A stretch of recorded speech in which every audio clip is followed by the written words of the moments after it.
చంద్రశేఖర్ అన్నకు అన్న నియోజకవర్గంలో కూడా మీ అదృష్టం అన్న.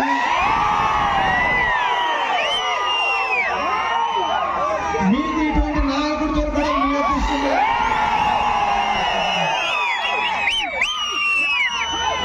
నన్ను సంక్రాంతి కింద ప్రేమగా మీ ఎర్రగొండ పాలనకి ఆహ్వానించినారు. సంక్రాంతి అంటే గుర్తొచ్చేదే మీరు చేసే ఈ మంచి పనికి ఈరోజు ప్రకృతి కూడా మీకు బాగా సహకరిస్తానన్నా. లేకుంటే ఈ పాటికే ఎన్నో అందరూ నెత్తి మీద టవాలు వేసుకొని కూర్చునేటోళ్ళు. అట్లా లేకుండా అంటేనే ఇది ఒక రైతుల పండగ.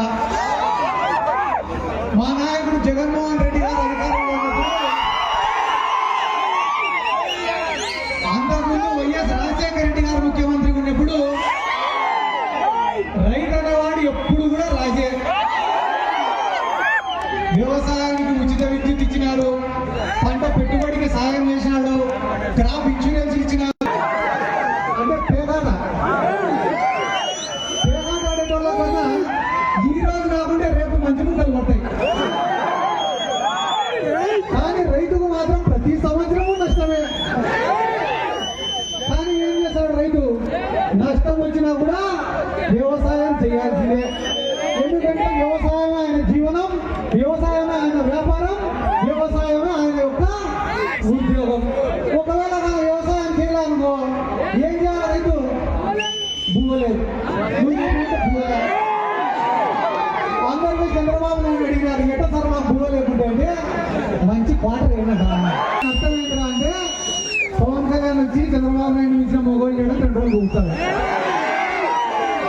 చంద్రబాబు నాయుడు వచ్చి పవన్ కళ్యాణ్ మించిన 10 మందినే లేడని చెప్పి 2 రోజులు కూర్చారు. వాళ్ళిద్దరు ఊరుకోలేదు, బీజేపీ వాడు వచ్చి చూస్తా ఉంటాడు. అంతే తప్ప ఈ 18 నెలల్లో వాళ్ళు చేసింది అందుకనే వాళ్ళు చేసింది శూన్యం. కాబట్టి ఈరోజు జగన్మోహన్ రెడ్డి గారు రాష్ట్రంలో ఏ ఊళ్ళకు పోయినా ఒక్క రూపాయి ఖర్చు పెట్టకుండా కూడా వందల మంది, వేల మంది, లక్షల మంది ఆయన ఉండవస్తున్నారు. మనం ఇంతమంది కొన్ని వందల మంది జనాలు ఉన్నారు ఇక్కడ. మనం ఏమన్నా రూలింగ్ పార్టీలో ఉన్నామా?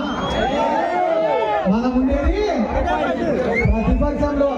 అయినా కూడా ఎక్కడికి పోయినా జనాలు వస్తున్నారంటే దానికి కారణం చేస్తున్నటువంటి అరాచకాలు. నిన్న కూడా ఇప్పుడు మామూలుగా సంక్రాంతి సంబరాలను పోతే ఎవరికి రాజకీయాలు మాట్లాడు.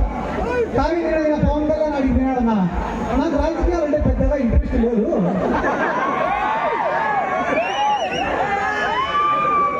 నేను ఫ్లాప్ సినిమాలు తీసినా కూడా నాకు ఈడ 2 పాయింట్లు. ఆయన తీసేదే ఫ్లాప్ సినిమాలు. ఫ్లాప్ సినిమాలు తీసినా నాకు డబ్బులు వస్తాయి, నీకు డబ్బులు వస్తాయి, బాగానే ఉంది. మళ్ళీ ప్రొడ్యూసర్ల పరిస్థితి ఏంటి?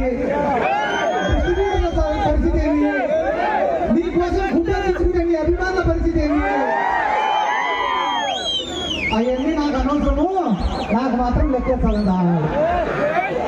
నిన్న ఎవడో ఏం చెప్పినాడంట, ఏందన్నా నెలకు 20 కోట్లకు 30 కోట్ల తక్కువ పడినావు నువ్వు, అదే నువ్వే ముఖ్యమంత్రి అయితే ఇంకా ఎక్కువ లెక్క వస్తుంది కదా అని చెప్పినాడంట.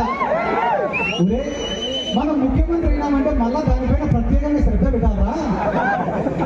మనకి మెంటల్ గా, ఫిజికల్ గా స్ట్రెస్. అదే చంద్రబాబు నాయుడు నమ్ముకునేమనుకో నెల నెల మన ఇంటికి పంపిస్తాడు కదా లెక్క.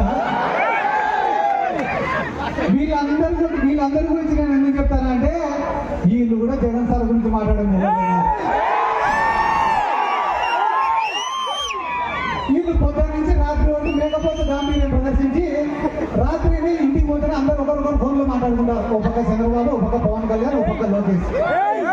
ఒరే మనం ఇన్ని కేసులు పెడతానని వైసీపీ వాళ్ళ పైన ఖచ్చితంగా ఆయన మళ్ళా వచ్చారు కదా.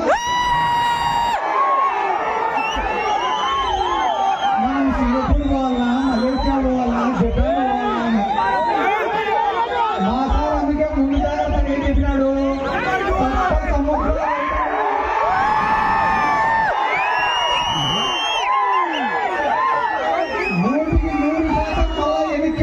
వస్తా అని చెప్పినాడు.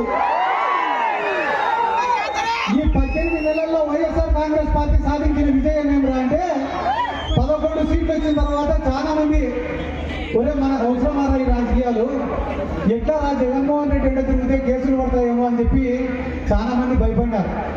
కానీ 18 నెలల తర్వాత ఈ రోజు గ్రామాలలో పరిస్థితి ఎట్టుందిరా అంటే, ఒరే మనం కూడా 2-3 నెలలు జైలు పోయేసే తప్ప జగన్మోహన్ రెడ్డి దృష్టిలో మనం పడేటట్టు. కాబట్టి దేనికైనా సిద్ధంగా అని జగన్మోహన్ రెడ్డిని మళ్ళా ఒకసారి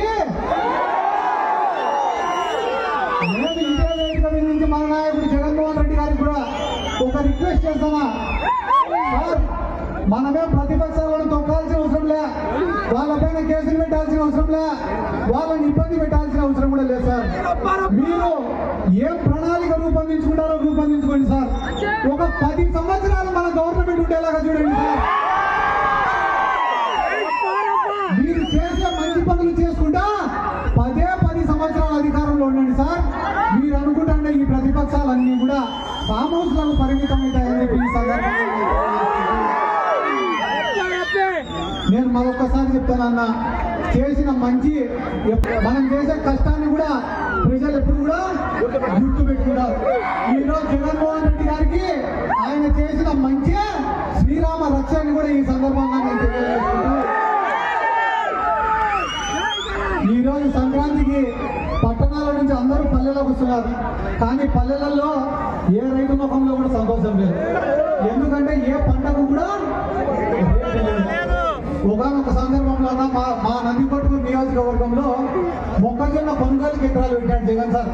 పెడితే ఐకేపీ సెంటర్ల ద్వారా, సొసైటీల ద్వారా, మార్కెట్ యార్డ్ ద్వారా కొన్ని వందల లారీలతో మేము కొనుగోలు చేసినాం మొక్కజొన్న. మాకు అర్ధరాత్రి ఫోన్లు రైతుల దగ్గర నుంచి, అన్నా మా ఊర్లో కొనసాగం కొంటానా మొక్కజొన్న, మేమే సేఫ్గా డీల్ చేయలేకుండా నువ్వు ఎట్లా డీల్ చేస్తావురా అంటే, మాకు ఓటేస్తే చెప్తామన్నా మేము చేతికి వచ్చింది. ఏరా ఏమో డీల్ చేస్తానేమంటే, మీ మాదిరిగా మాకు తలనొప్పి పెట్టుకోము, అందుకే మేము కొనుగోలు కేంద్రం కూడా పెట్టాము. ఇంకా మమ్మల్ని అడిగేటువంటి వాడు ఇప్పుడు కొనుగోలు కేంద్రం పెడితే లారీ కావాలో అడగాల, కూలికోసలు కావాలో అడగాల, కొనుగోలు కేంద్రమే పెట్టకుంటే ఫోన్ చేయాల్సిన అవసరం కూడా లేదు. ఆ పక్క రాష్ట్రంలో ఉన్నారు తెలంగాణలో, వాళ్ళు కూడా కొనుగోలు కేంద్రం పెట్టినారు. కానీ మన సారు